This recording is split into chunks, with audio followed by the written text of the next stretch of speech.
The cities which were formerly great have most of them become insignificant, and such as at present powerful were weak in the olden time.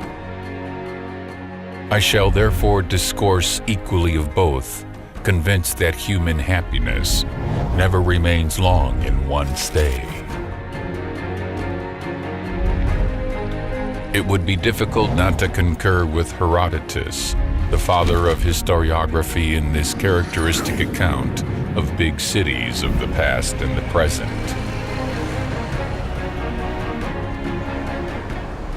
This is Rome, a city that prevailed in the ancient world and through the Middle Ages, maintaining a significant role in modern times.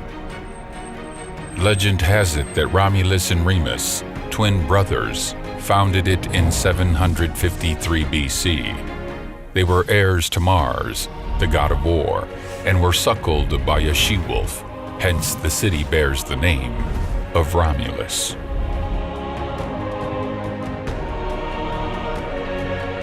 Every tourist in Rome admires the vestiges of the eternal city's past. Every visitor may also look at the maps of the Roman Empire.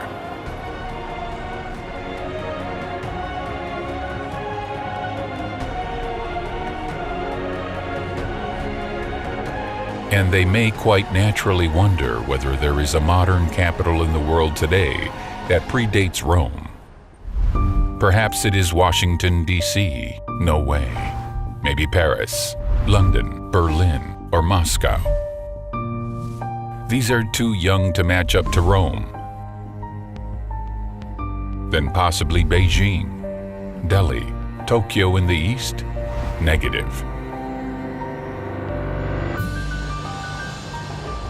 It could be that those very maps may help us resolve this matter.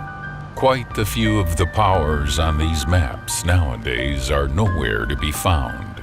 They failed the onslaught of millennia and were cast off the scene of history. Egypt is still around, and its history is older than that of Rome, but its current capital, Cairo, was only founded in the Middle Ages, the 10th century AD. Iran is standing in for Parthia, although they broke ground for Tehran, its capital city, only in the 9th century AD. Another significant neighbor flanking the Roman Empire on the east is Armenia, and its current capital is Yerevan. Cuneiform inscriptions have survived to our days, attesting to the date of its founding, and this was in 782 BC. 782 before Christ. Apparently, we've found the answer to our query. Rome was founded in 753 BC, whereas Yerevan in 782 BC. That is earlier by 29 years.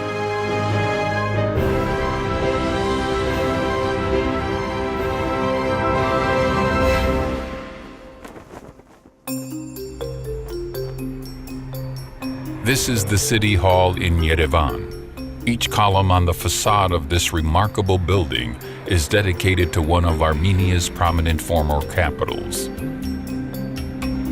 Through the 5 millennia of its rich history, Armenia has had many capital cities, big and small, of which 12 were most acclaimed. Yerevan is one of these 12, the most recent. The building also houses the Museum of Yerevan History. A large replica of the cuneiform stone birth certificate of the city is set at its entrance. The original inscriptions may be seen at the ancient citadel called Erebuni, and the museum erected at its foot.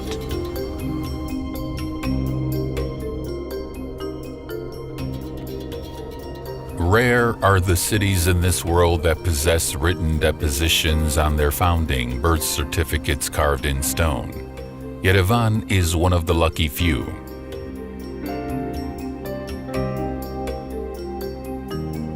The cuneiform inscriptions spell the city's name as Erebuni. That is because the cuneiform script had no representation for the V sound. It was replaced by a B.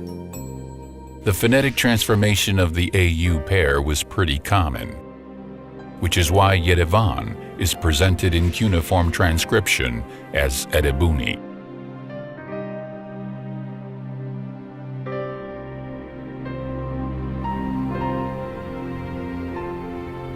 Erebuni was the principal northern bulwark of the Van or Ararat-Urartu kingdom, which existed between the 9th and 6th centuries BC.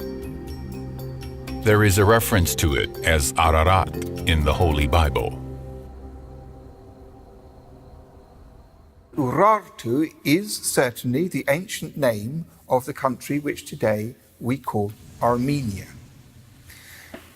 In the 19th century, when Assyriology was first developing as a science and people were deciphering inscriptions for the first time, there was much excitement when the name Urartu was read for the first time, because people realized that this was the same name as the biblical name of Ararat, which of course had long been known since the time of the Old Testament as the place where the ark in the flood story of Noah and the ark had come to rest. Ararat, as Armenia is persistently named in the Bible, is mentioned in the scriptures on the occasion of 3 events. The first is the story of the flood and the deliverance of Noah's ark in the mountains of Ararat.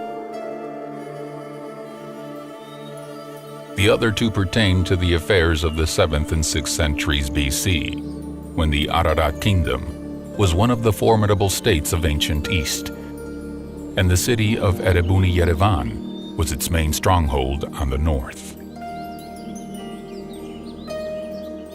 Ce qui est très intéressant pour nous à Erebuni, c'est que what interested us most in Erebuni was the fact that the fortress is the birthplace of Yerevan. This is where Yerevan was founded. Erebuni is truly an impressive archaeological excavation site, especially in the way it preserves the strata pertaining to the Urartian period and the royal Armenian dynasties. Des niveaux qui appartiennent aux premières dynasties royales arméniennes. It is remarkable how Argishti I, the founder of the city fortress, states in the inauguratory inscription that it was for the glory of his country and to instill fear among enemies.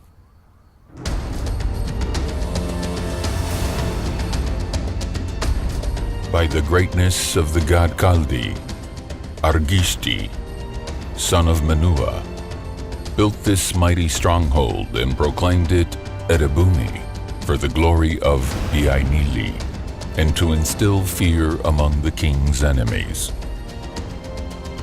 By the greatness of Kaldi, Argishti, son of Menua, is a mighty king, king of Biainili and ruler of Tushpa.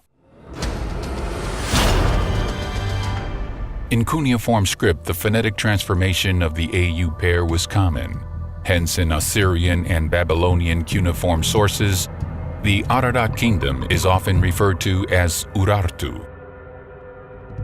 This is the name under which it appears on the world's oldest Babylonian map, where one of the depicted countries is Urartu Ararat, Armenia. This tablet is the oldest map of the world that has ever been discovered.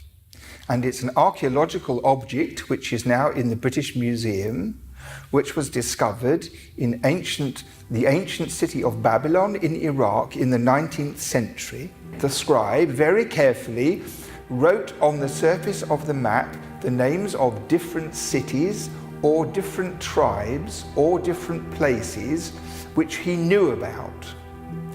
So the big cities like Ashur and Babylon and Nippur, the famous sites of ancient Mesopotamia, are there with the little circle with a label inside.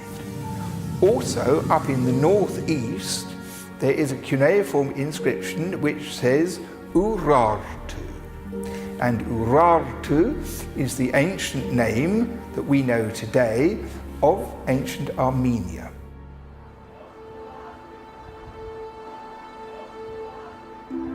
And this is one of the most renowned inscriptions, almost contemporary with the world's oldest Babylonian map. Achaemenid King Darius I ordered it carved in 6th century BC on a rock in Iran called Bisutun or Behistun.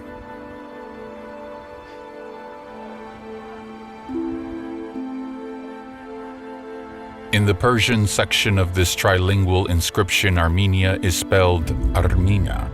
In the Elamite, it is Harminuya, and in the Babylonian, it is Urartu. All three refer to how the country was named in respective languages.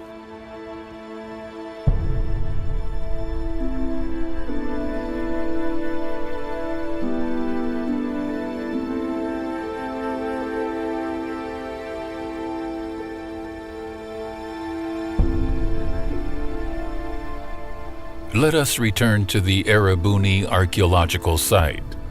Scores of inscriptions were discovered here, recounting the story of founding the fortress, building a shrine there, military barracks, warehouses, and other buildings. The excavations have unearthed and keep on finding there various structures and artifacts which we admire even today in their masterful execution. Several of those objects were commissioned on the occasion of the inauguration of the fortress. Especially impressive among them are shields bearing inscriptions.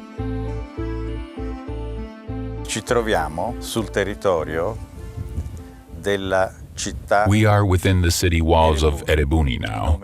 Every time in this place, reflecting on these monuments, whether inscriptions or artifacts, we reveal something new, and this is our little contribution to recreating the narrative of civilization. Il contributo che noi diamo, piccolo contributo, alla ricostruzione della civiltà mondiale.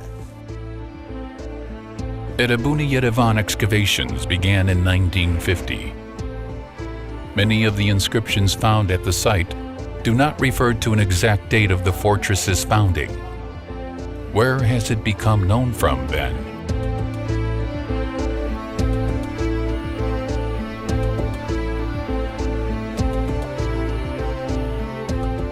The capital of the Ararat-Urartu kingdom was the city of Tushpa, subsequently Van, which is why the kingdom is often referred to in literature as the Van Kingdom. Well-preserved cuneiform inscriptions have survived on the rock-carved walls of the Tushpa Van citadel.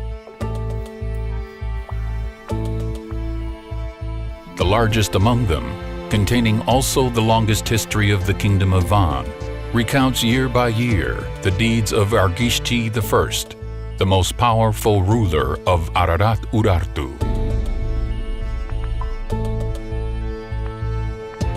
The inscription reveals that King Argishti founded the fortress of Erebuni during the 5th year of his reign, which makes it 782 BC, 29 years before the founding of Rome.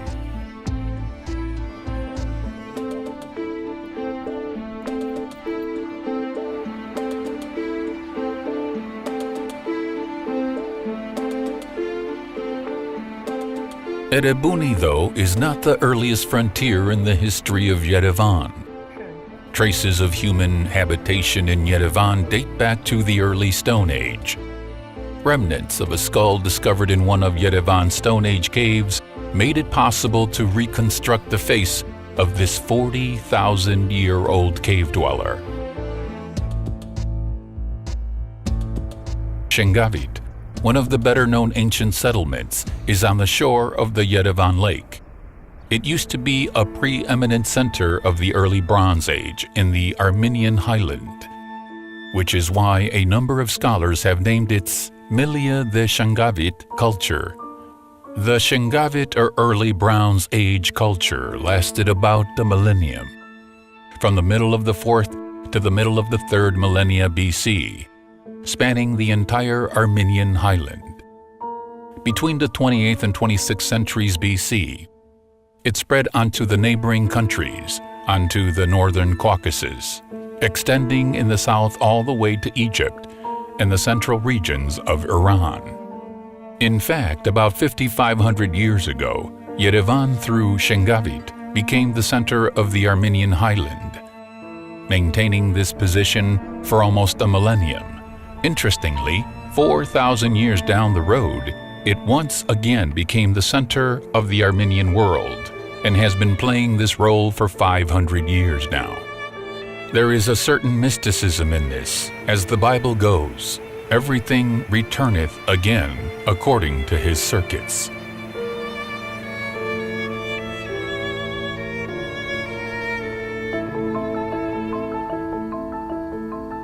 The depth of Yerevan's history is evident in a piece of lore regarding its naming, which pertains to the flood and patriarch Noah. According to this legend, after the Ark of Salvation embarked atop Mount Ararat, Noah spotted some dry land and exclaimed, "Yervat, it is visible." And since what became visible is where Yerevan is situated, the place was named Yerevan, which means visible in Armenian. Many cities in this world have a legend associated with their naming, like Rome does. The legend of the founding of Athens dates farther back to semi-mythical Theseus in the 13th century BC.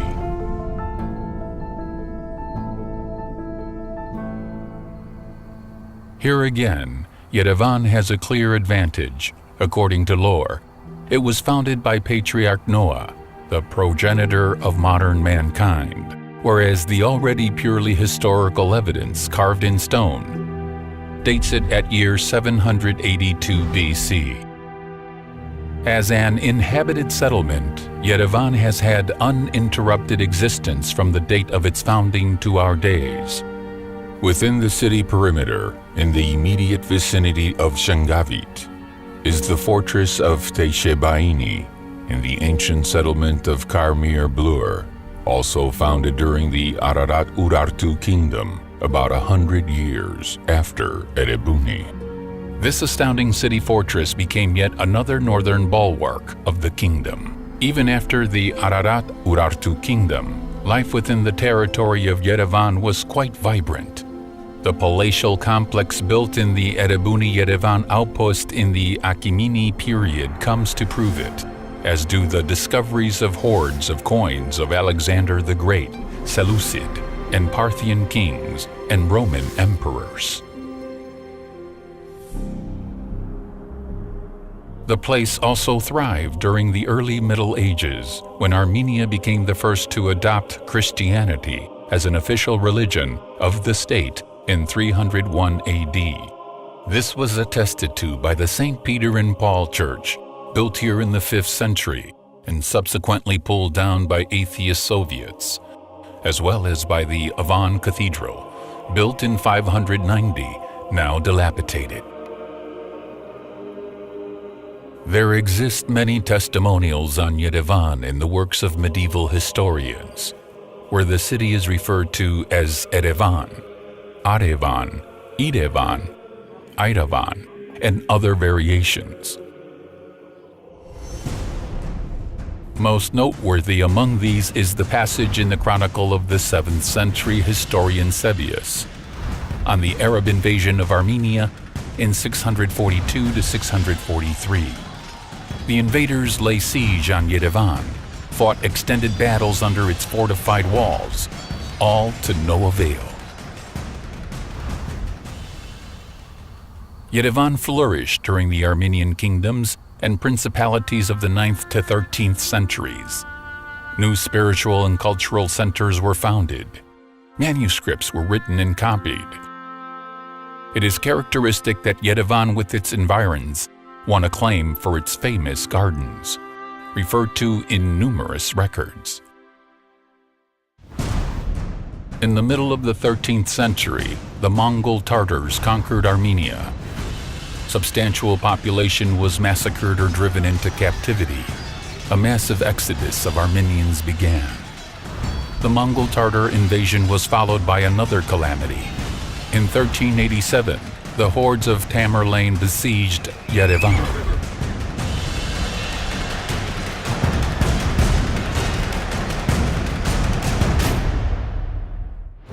Around the middle of the 15th century, under the rule of Turkoman Karakoyunlu, who came from the east, the Ararat province was established, with its center in Yerevan. From that period onwards, Yerevan was referred to as the capital of the Ararat land. The Turco-Persian wars throughout the 16th to 17th centuries mostly fought over the territories of Armenia and Mesopotamia, brought about a disastrous situation for the entire Armenian nation. Yerevan became a priority target for foreign conquerors. Suffice it to mention just one episode. In 1604, the Persian Shah Abbas forcefully relocated 300 Armenians from eastern Armenia to Persia, and these included many from the city of Yerevan. Armenia was eventually divided between Ottoman Turkey and Persia, and the dividing line remained intact until the early 19th century.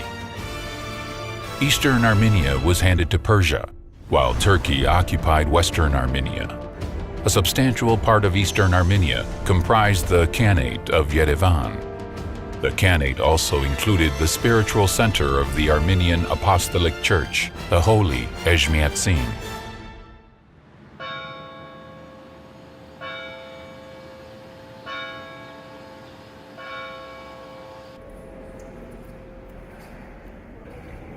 The plight of the Christian nation was aggravated by being split between two Muslim superpowers.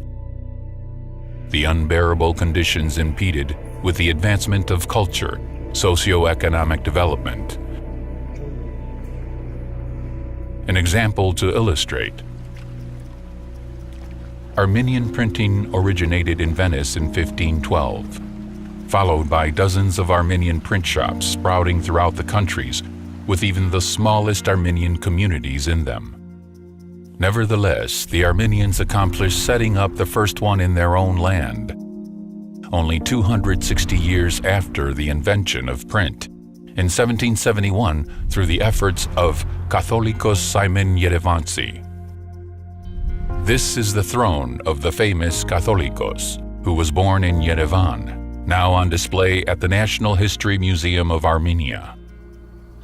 The last Armenia kingdom had dwindled in the 15th century. Many prominent sons of the Armenian nation subscribed to the quest for the liberation of Armenia in the course of the 15th to 19th centuries. They were attempting to secure the assistance of the Christian powers in freeing their nation. Initially, Armenians mostly approached Western European monarchs, often seeking the backing of the Pope to liberate the country of biblical Mount Ararat, the safe haven to Noah's Ark. From the beginning of the 18th century, Armenian activists also approached the Christian power gaining strength in North Russia, which, beginning with Peter the Great, was actively seeking expansion to the south. Together with the Russian court, the Armenian figures were drawing plans for the liberation of their country, which yielded results in the first 30 years of the 19th century, when most of eastern Armenia was ceded to the Russian Empire. The new Russo-Persian War of 1826 to 1828 brought victory to the Russians. Its breaking point was the taking of the fortress of Yerevan on October 1st, 1827. The Russian troops had failed in two previous attempts, in 1804 and 1808.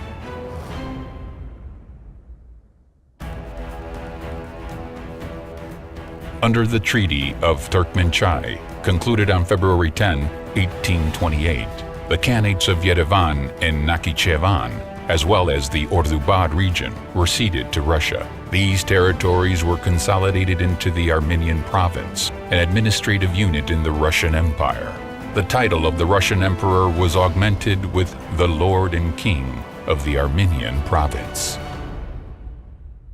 Благодарный армянский народ The grateful Armenian people cherished the memory of the historical events of the liberation struggle and the role in it of Russia and the Russian people. We remember the unprecedented heroism of General Krasovsky's unit in saving St. Ezhmiashtin. The memorial to the heroes in Oshakan is living proof of this. Eastern Armenia was liberated in 1828 with the signing of the Turkmenchai Treaty. Already in 1834, a magnificent memorial to honor the heroes was erected in Oshakan. The remains of 1,132 Russian soldiers were put to rest underneath it. They had selflessly thrown themselves against the overwhelming forces of the Persian army. A special medal was minted for the taking of Yerevan, awarded to many servicemen.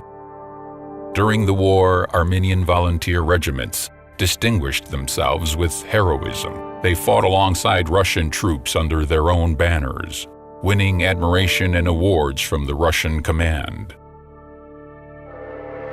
Yerevan remained the administrative center of the Armenian province between 1828 to 1840. This is the coat of arms of the Armenian province. Under the aegis of the two-headed Imperial Russian eagle, Armenia is represented by three symbols. The first is Mount Ararat, with the ark on the summit. The second is the crown of the foremost Armenian king, Tigran the Great. And the third is the cathedral in Ezhmiashtin, the spiritual center of Christian Armenia. After ascension to the Russian Empire, Yerevan underwent significant changes. Certain sectors of the economy developed exponentially. This was especially true with respect to the production of cognac. Yerevan's role as the center of national culture became even more prominent. Countless books and periodicals were published in Armenian and foreign languages. Many new schools, theaters, cultural establishments spawned. During the years of the First World War, taking advantage of the global chaos, Turkey perpetrated the first genocide of the 20th century in Western Armenia.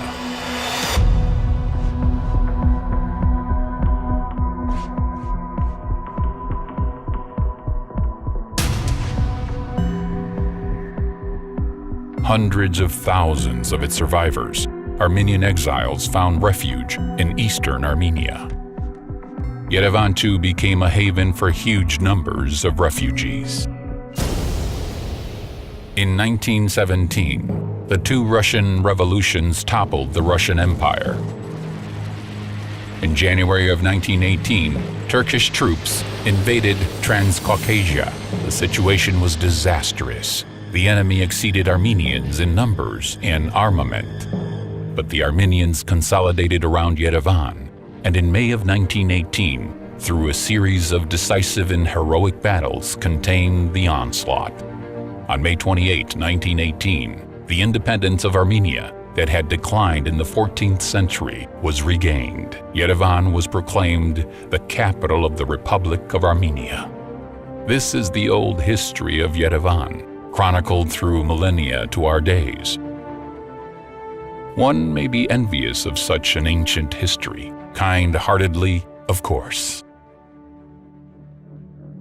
But there are also exits spiteful envy, to which succumb those who are deprived of their own values. This is the feeling prevailing among those who look at Yerevan across Armenia's eastern border, attempting to twist true history. At the end of May 1928, the Caucasian Tartars, or Caucasian Turks, inhabiting the eastern regions of Transcaucasia proclaimed a state, naming it Azerbaijan. Azerbaijan is the phonetically transformed name of Atropatene. Atropatene is first mentioned by classical authors, such as Strabo, Pliny the Elder, Ptolemy, for example, amongst others, and a number of other classical sources. What's very consistent is that Atropatene is basically defined as that region that is south of the Araxes River, what is now modern-day Azerbaijan and Iran. There is no such thing as an entity known as Azerbaijan north of the Araxes River, north of the province of Iranian Azerbaijan. Historically, no such entity has never existed, and as we'll see later, it only began in late May of 1918 when such an entity was created, mostly in a political aspect.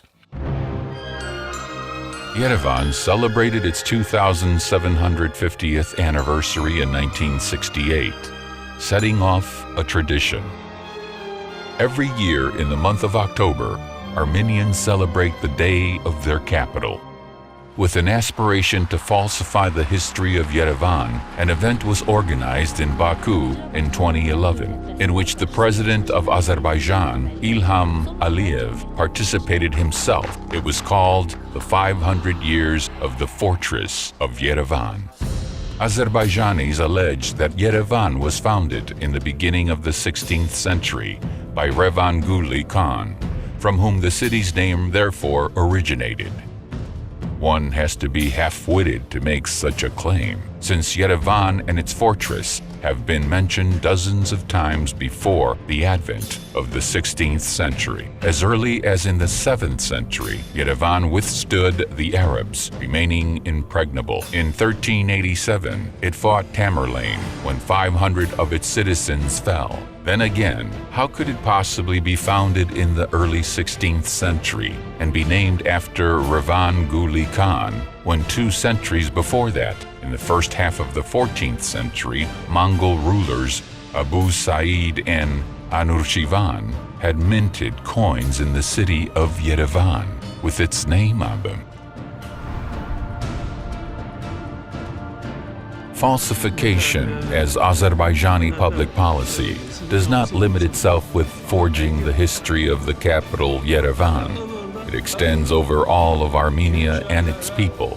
As early as in 1990s, the preceding president of Azerbaijan, Heydar Aliyev, the progenitor of incumbent Ilham Aliyev, instructed Azerbaijani historians to falsify and restate the history of the region to the benefit of Azerbaijan.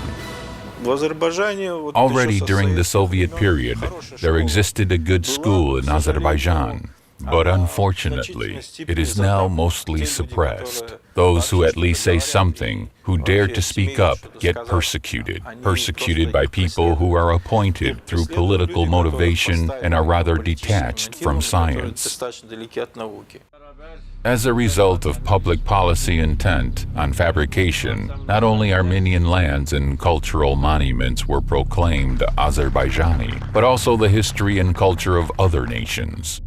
For example, the Safavid kingdom of Persia was pronounced an Azerbaijani state, while the world-famous medieval Persian poet Nizami an Azerbaijani Turk. As for Nizami, we recently learned that the Persian poems inscribed on his tombstone have been erased.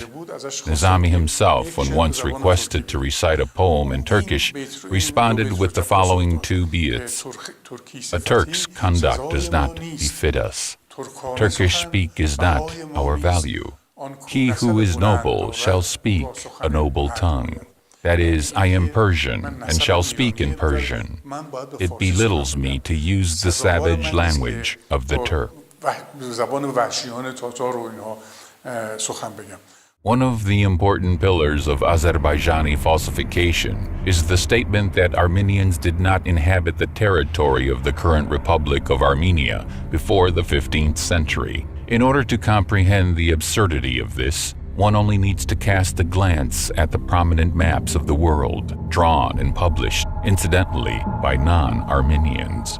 Հերոդոտոսը իր աշխատանքների մեջ նշում է Հայաստանը, նշում է նրա գտնված վայրը, Տիգրիսի եւ Եփրատի գետերի շրջապատում ներսում դրանցից հյուսիս գտնված տարածքը Herodotus, the father of historiography, refers in his works to Armenia and its location, the headwaters of Tigris and Euphrates, the territory north of it, while German and English cartographers, who drew maps of the world according to his data, placed Armenia almost in the center of the world. Eratosthenes, living in the 3rd century BC, his works also contain references to Armenia and maps drawn on the basis of his writings, as well as those of other antique scholars, always place Armenia in the center.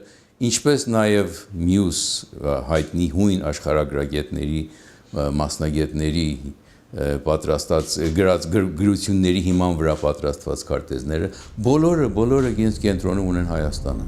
This list could go on indefinitely.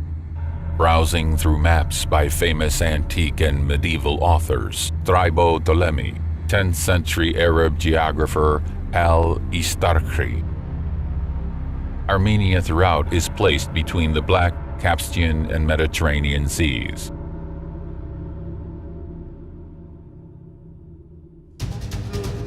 The Turco-Persian Wars, those were raging since early 16th century, devastated Armenia and reduced its population.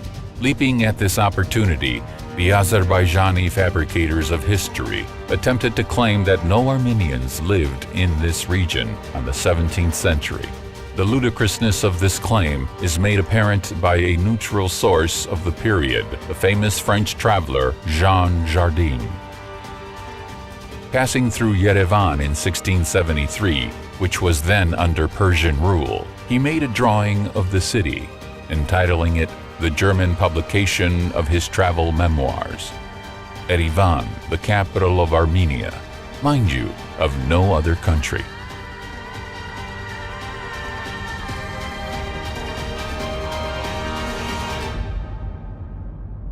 The mosques of Yerevan are a favorite subject of Azerbaijani counterfeiters.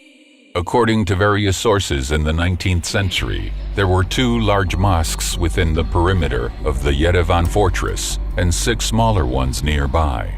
Today, one of the larger mosques is preserved in Yerevan, the Blue Mosque. The rest were brought down during the years of Soviet power. It is common knowledge that the Soviet authorities, with atheism as their banner, for many decades demolished the houses of prayer throughout the territory of the USSR.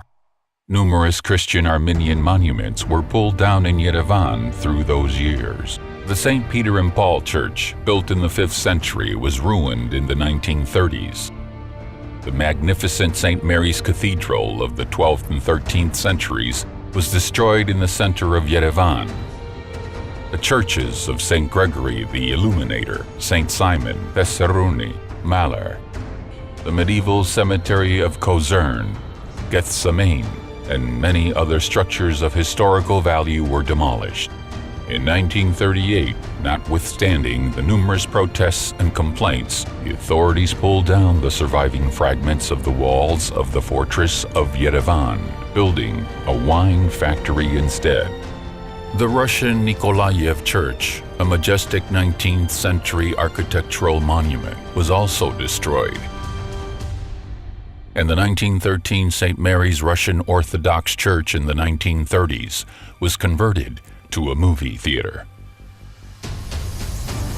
This was the reality of those years. One cannot help but recall and remind Azerbaijani authorities of a well-known quote by Abraham Lincoln. You can fool all the people some of the time, and some of the people all the time, but you cannot fool all the people all the time.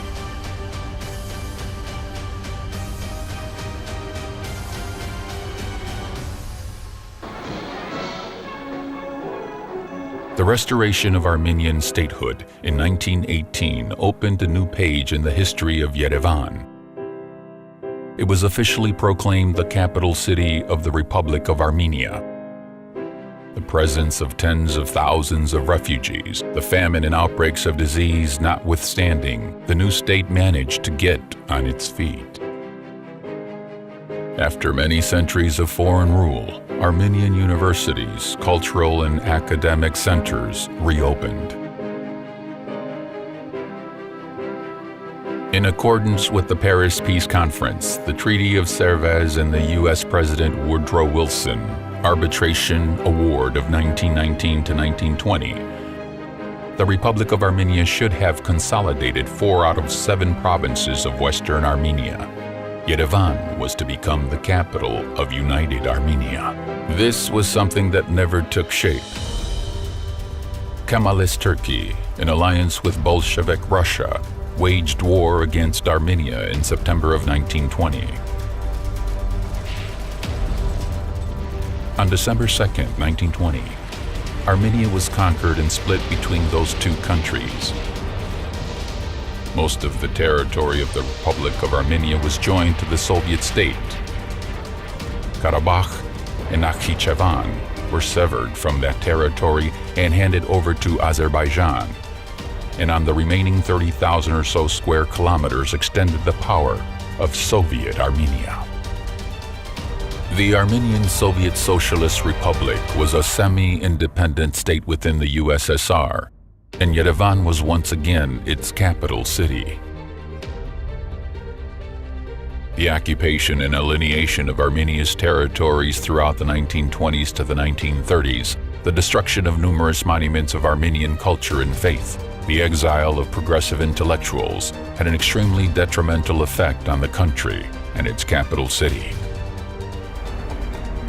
Nevertheless, thanks to the creative potency of the Armenian nation and the conditions of peace, the war-ravaged country was soon rebuilt.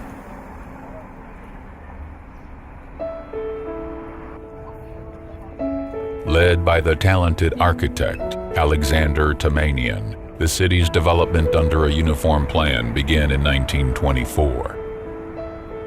The plan devoted particular attention to the preservation of historical and cultural monuments, something that the authorities failed to observe. The construction of the city's main square began in 1926. The State History Museum of Armenia is on its northern side. This was followed by the construction of the State Opera and Ballet Theater and the first Armenian Astronomical Observatory, which later became the basis for the world-renowned Burakan Observatory. In 1941 to 1945, the USSR was drawn into the Second World War. In the years of war, 600,000 Armenians enlisted in the Soviet Army. Every second, one of them did not return from the front line. During those years, the 89th, 408th, and 261st Armenian Infantry Divisions were formed in Yerevan. The first made it all the way to Berlin, the second to Czechoslovakia, and the third was deployed to the Armenian-Turkish border, since Turkey had entered an alliance with fascist Germany and was waiting for the fall of Stalingrad to invade Transcaucasia. During the year of war and the post-war period, 170 Armenians became generals, 4 became army marshals, and 1 an admiral of the Navy. More than 70,000 Armenians were decorated with orders and medals.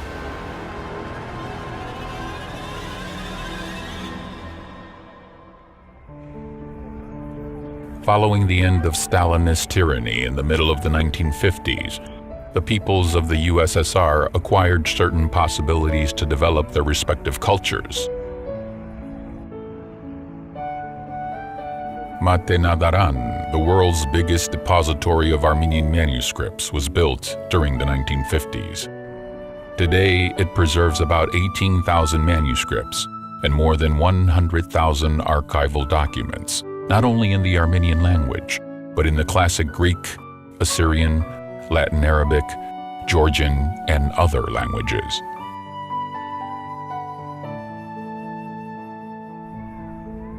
Since 1957, the statue of Mother Armenia stands vigil over the capital in the Victory Park.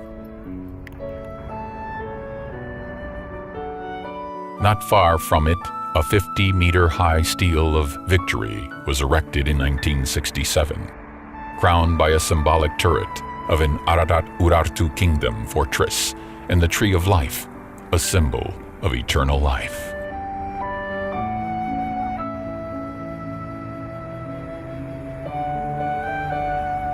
In 1959, another symbolic monument was erected in Yerevan, the statue of David of Sassoon, the main epic hero of Armenia, an unrelenting fighter for justice.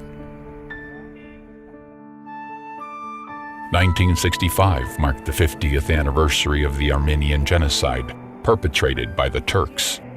The construction of the Sisir Ernakabert Memorial to the victims of the genocide commenced and was completed in 1967.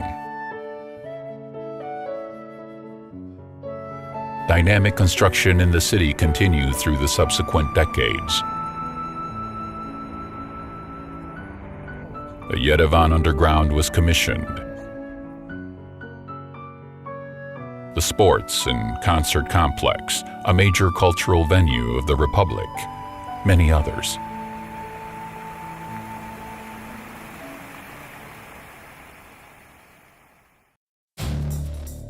In 1988, the first national liberation movement in the USSR began.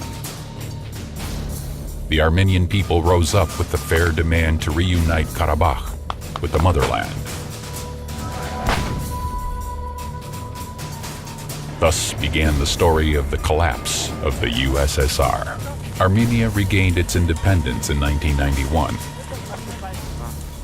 And Yerevan once again became the capital city of independent Armenia.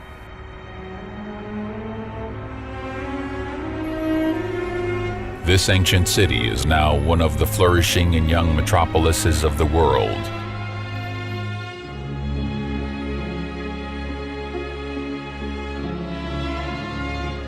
An ancient legend associates the naming of the city with the flood and with Patriarch Noah, while cuneiform inscriptions that have survived to our days prove that Yerevan was founded in the year 782 BC, 29 years before Rome.